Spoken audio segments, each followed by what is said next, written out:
अस्सलाम वालेकुम नाज़रीन, मैं आपका होस्ट शाहिद महमूद खान देखो पाकिस्तान के साथ आपके पास मौजूद हूँ। इस वक्त हमारे साथ माजी मौजूद हैं। कोई सवाल हम इनसे नहीं करना चाहते क्योंकि वो बहुत तकलीफ़ में और ऑलरेडी इतने इंटरव्यूज़ ये दे चुकी हैं कि इनकी तबीयत भी ठीक नहीं है। तो कोई इनकी ऐसी बात नहीं रही जो किसी से ढकी छुपी हो, मुकम्मल तौर पे बता चुकी है।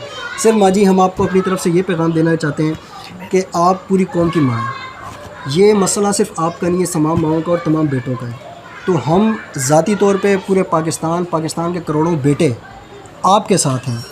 ये अल्लाह रब्बुल इज़्ज़त की ज़ात है जिसको इज़्ज़त देता है, जिसको ज़िल्लत देता है। बाकी हमारी दुआ है कि आपका घरेलू मसला है ये घर के अंदर ही रह के सॉल्व हो जाए जी। ये कोई कौमी मसला नहीं है, लेकिन सिर्फ एक माँ के ओहदे की वजह से पूरी कौम तकलीफ़ में आई थी और उसकी वजह से पूरी कौम आपके साथ है।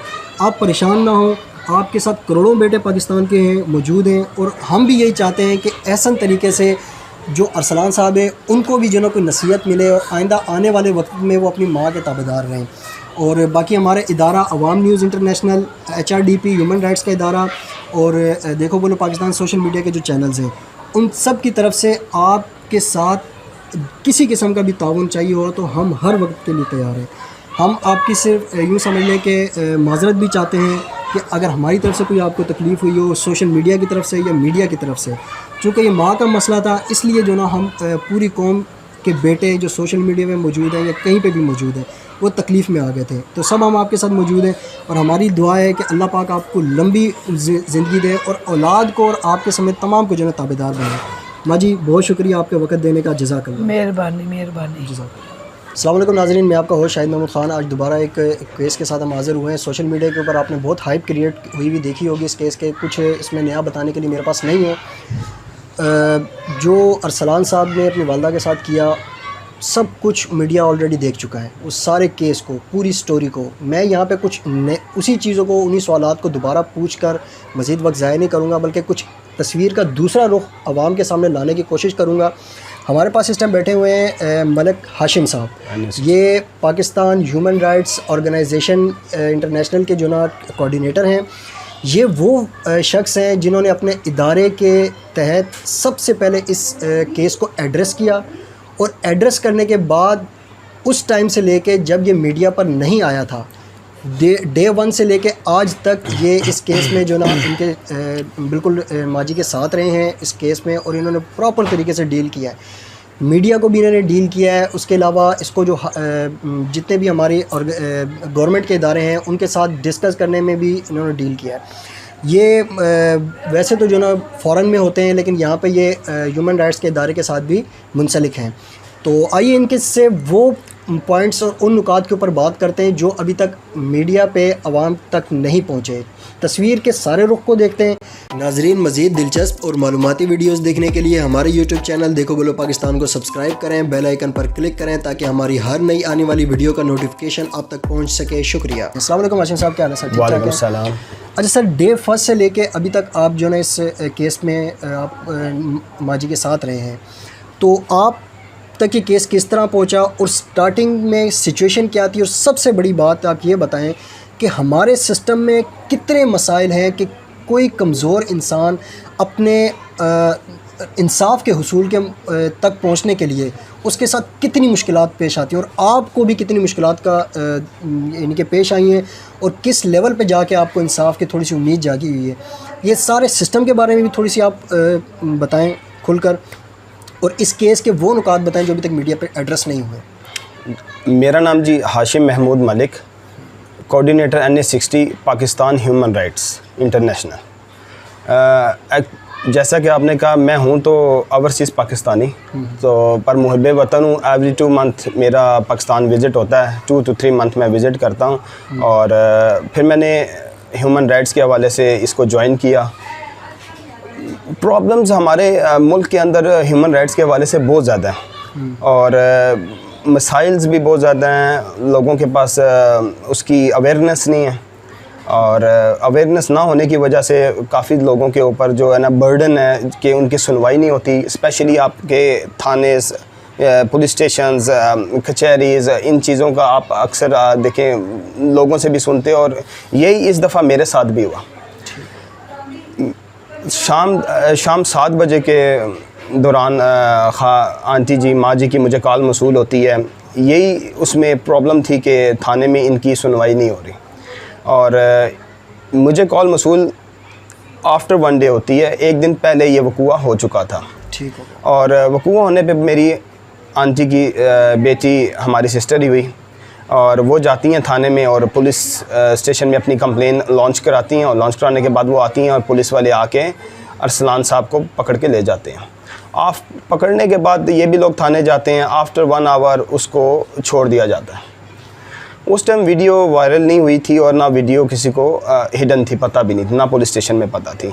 इनका मौक़िफ़ यही था कि ऑन द स्पॉट एप्लीकेशन जो इन्होंने लॉन्च किया उसके ऊपर जो FIR होनी चाहिए। और जब मैं उधर पहुंचा नेक्स्ट डे 7 बजे कॉल मौसूल हुई, और आफ्टर हाफ एन आवर मैं पुलिस स्टेशन पहुंचा, और माँ जी के भाई वहाँ मौजूद थे जो उस टाइम मुद्दई के तौर पे सामने आए। और उनसे गुफ्तगू होने के बाद यही पता चला कि पुलिस जो है FIR नहीं काट रही। और जो वीडियो उन्होंने मुझे दिखाई तो मैं एक दफ़ा वीडियो देख के कि कोई भी इंसानियत इसको शॉक्ड हो जाएगी। और ऐसी बर्बरियत जो एक बच्चा अपने माँ पे करे या कोई औलाद अपने पेरेंट्स पे करे, तो इस माशरे में क्या आउट ऑफ कंट्रीज़ भी कहीं भी इसको डिनाई नहीं किया जा सकता। और जब मैंने वीडियो देखी तो मैं ख़ुद बहुत शॉक्ड हो गया। शॉक्ड होने के बाद मैंने फ़ौरन तौर पे जो मुतलका थाने का जो ASI था जो इस केस को डील कर रहा था, कियानी साहब, उनसे रब्ता करने की कोशिश की और वो सीट पे मौजूद नहीं थे। और फिर हम SHO साहब के पास गए, SHO ताहिर रेहान साहब का बाद उनसे हमारी बातचीत हुई। उन्होंने में तसल्ली बख्श मामलात के थ्रू ये कहा जी कि ठीक है आपकी सुनवाई होगी। आफ्टर 1 आवर 1 घंटा इंतज़ार करने के बाद कियानी साहब आए। जब कियानी साहब आते हैं और यही उनका मौक़िफ़ था जी कि आप मेडिकल रिपोर्ट नहीं आई, मेडिकल रिपोर्ट आफ्टर 4-5 डेज़ आनी है। तो मेरा सिर्फ मौक़िफ़ ये था कि आप पर्चा काटें, FIR काटें। जब उन्होंने ना काटने की तो मैंने अपनी ह्यूमन राइट्स की क़यादत राजा असगर साहब को कॉल की और महमूद हसन को कॉल की जो हमारे पिंडी के सदर हैं, और नायब सदर राजा यूनुस साहब को कॉल की। उन तक सारे मामलात जो मैंने ये डिस्कस किए। जब मामलात डिस्कस करने के बाद उन्होंने मुझे जो आगे से गाइडलाइंस दी, तो 3-4 हमारे अपने NGO के बंदे जो ऑर्गेनाइजेशन के बंदे मेरे साथ पहुंच गए मौके के ऊपर। और मेन मोटो यही था हमारा कि FIR लॉन्च हो और इसको हम वर्कआउट करें।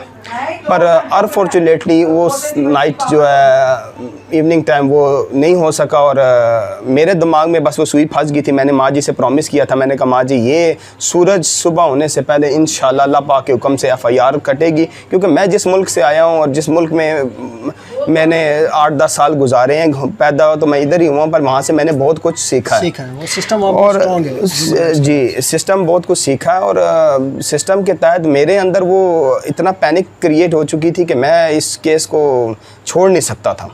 तो वो फिर मैंने अपने थोड़े ज़राए से अपने क़यादत के जो राजा अंजुम असगर हैं उनके साथ कोऑर्डिनेट करने के बाद हमने एक अप्रोच लड़ाई, और अप्रोच लड़ाने के बाद हमने CPO तक वो वो वीडियो पहुंचाने की कोशिश की। जैसे वो वीडियो जो पहुंचती है और CPO साहब का ऑर्डर आ जाता है FIR के ऊपर, और फिर 92 न्यूज़ को भी हमने कवरेज दी, और उसके देने के बाद फिर FIR हो जाती है। और रात 1:30 PM पे जब FIR होती है तो ताहिर रेहान साहब SHO साहब का बाद उनसे मैंने कॉपी ली और माँ जी को वो मैंने कॉपी डिलीवर कराई।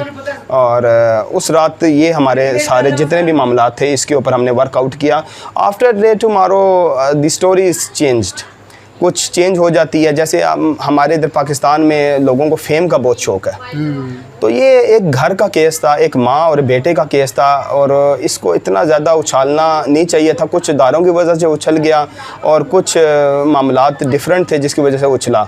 मेरे ख्याल में एज ए ह्यूमन बीइंग ये केस को घर के अंदर ही सॉर्ट आउट हो जाना चाहिए था। अगर वो FIR ऑन द स्पॉट करती तो ये केस घर में ही सॉर्ट आउट होता, इनका घर तबाह ना होता। अब आप सही मानों में देखें, ये माँ जी पूरी पाकिस्तान की माँ है, एक माएँ सबकी साझी होती हैं, पर इनका घर तो एक आप देखें ये तबाह हो चुका है। माँ बेटे का नहीं रहा, बेटा माँ की नहीं रही। और अल्लाह पाक हर चीज़ को बेहतर समझते हैं, और मैं दुआ गो हूँ कि इनका घर जो है दोबारा आबाद हो और अल्लाह पाक बेहतर करे। देखिए इसमें माँ जी का एक बेटे और माँ के रिश्ते की वजह से ये सिर्फ करोड़ों बेटों का भी दिल इसमें ज़ख्मी हुआ था और करोड़ों माओं की भी जो समझ लें कि एक तरह से हुर्मत पे आँच आई थी। इसलिए ये केस सिर्फ पाकिस्तान का नहीं बल्कि इंटरनेशनल बन चुका है। देखें, एक केस की वजह से पूरे पाकिस्तान में मुल्क से बाहर भी ये इमेज गया है कि शायद वहाँ का ये कल्चर है। लेकिन हम और सोशल मीडिया के तवज्जुह से करोड़ों बेटे इन माँ जी से हर वक्त यूँ समझ लें कि हमदर्दी के लिए तैयार हैं कि जिस तरीके से सोशल मीडिया के ऊपर ये केस उठाया उसकी वजह से ये थी कि एक बेटे के हाथों माँ की हुर्मत पामाल हुई थी। तो ये इसलिए हाइप क्रिएट हुई, वरना तो आए रोज़ आप देखें तो इतने ज़्यादा केसेस आते हैं फैमिली वायलेशंस के, बीवी शौहर के दरमियान बड़े मसाइल होते हैं। लेकिन ये प्रॉपर तरीके से विद एविडेंस ये सारी चीज़ें बात आई थी। अच्छा, अब आप मुझे ये बताएं कि FIR के अंदर दफ़ात के मामले के अंदर कोई आपको ऑब्जेक्शन है कि भाई ये दफ़ात उन्होंने ठीक लगाई हैं?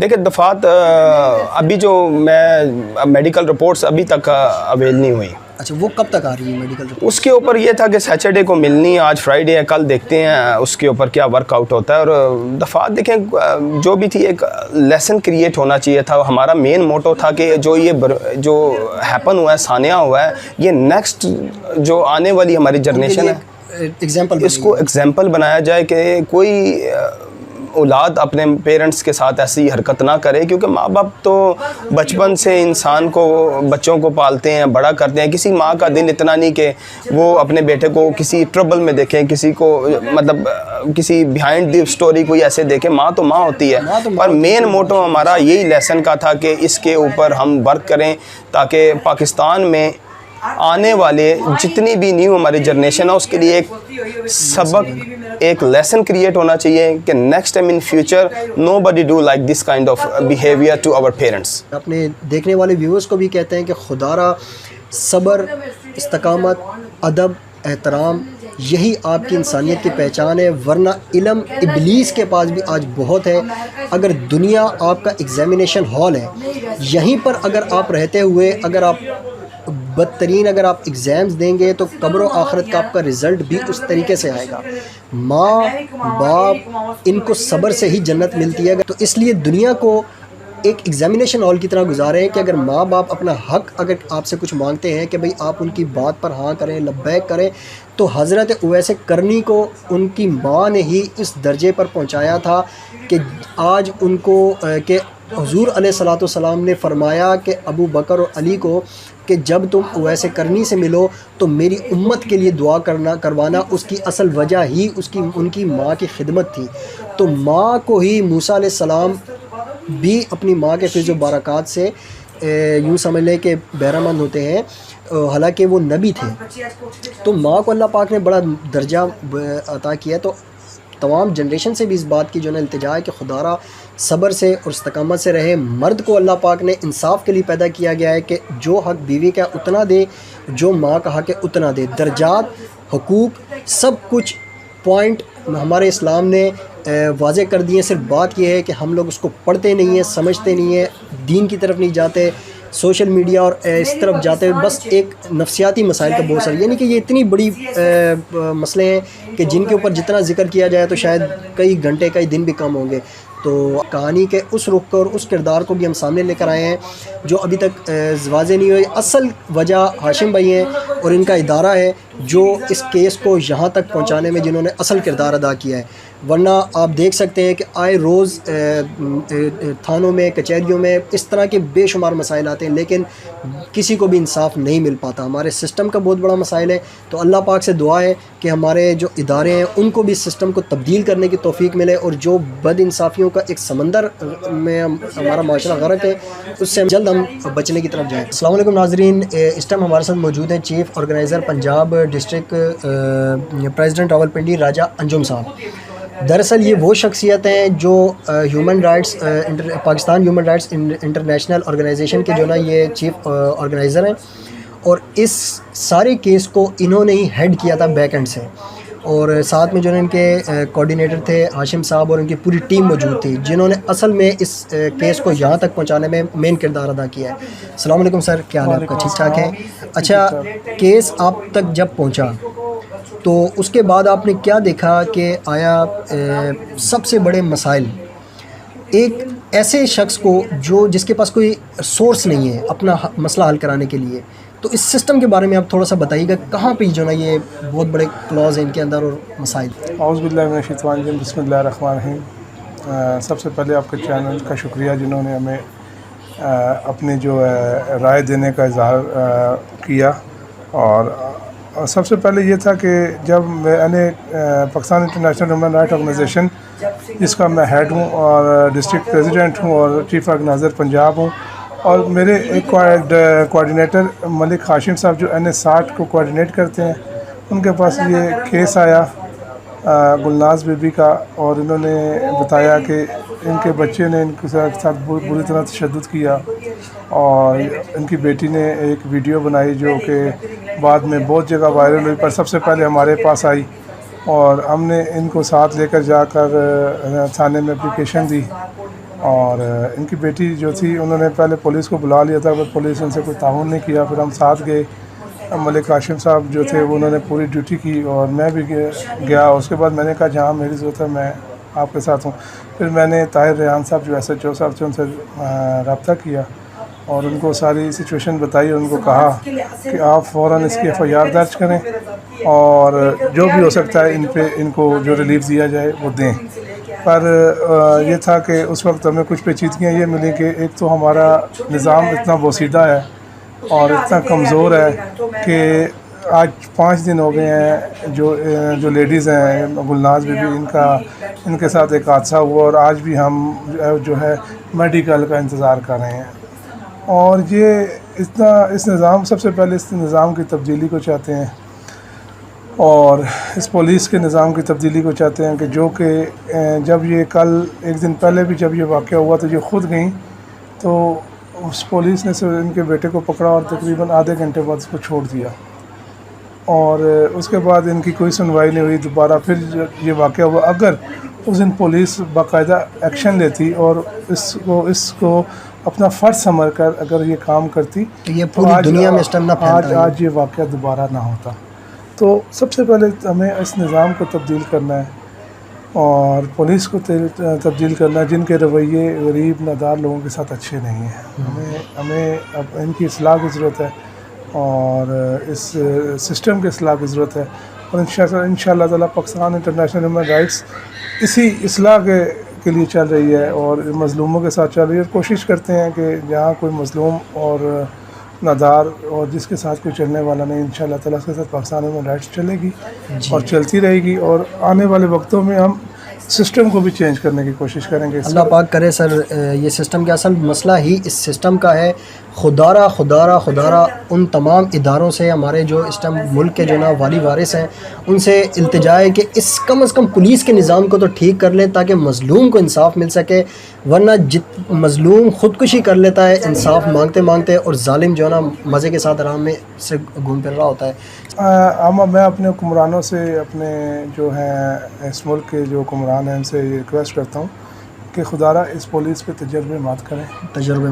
इस कभी आप पीट्स बना देते हैं, कभी ड्यूटी अफसर बना देते हैं, कुछ भी करते हैं, पर सबसे पहले इनको इनकी एक जो तालीम का एक मेयार रखें, उसके बाद इनकी एक तरबियत की जाए और इनमें मेंटली तौर पर इनको इतना मजबूत किया जाए कि गरीब के साथ भी ये चलें और नादार के साथ। इनको खुद इतना गुस्सा आता है पुलिस को हमारी, वो गरीब के साथ ज़्यादती करते हैं। सबसे पहले इनको जो है इनका इलाज की ज़रूरत है। पुलिस इनको खुद नफ्सियाती मसाइल जी, इनको खुद इलाज की ज़रूरत है। इसकी वजह ये है कि एक पुलिस अफसर और या एक जो ASI है वो 24 आवर जॉब्स करता है। पूरी दुनिया में कहीं 24 आवर जॉब नहीं है। ना इनको इनकी ड्यूटी टाइमिंग्स हैं, हमारे पास नफरी नहीं है, इनके पास इनके वो चीज़ें नहीं हैं, इनके पास आलात नहीं है, इनके पास गाड़ियाँ नहीं हैं, इनके पास खुदारा जैसे पाक फ़ौज का फ़ंड होता है ऐसे पाकिस्तान पुलिस का भी फ़ंड होना चाहिए। इनको इतना एक सेटिस्फाई करें कि ये 20-50 हज़ार 2,000 की रिश्वत मत लें। इनके पास इतना अच्छा सिस्टम होना चाहिए। हमें सिस्टम को चेंज करना है, इनको सिस्टम को चेंज करना है।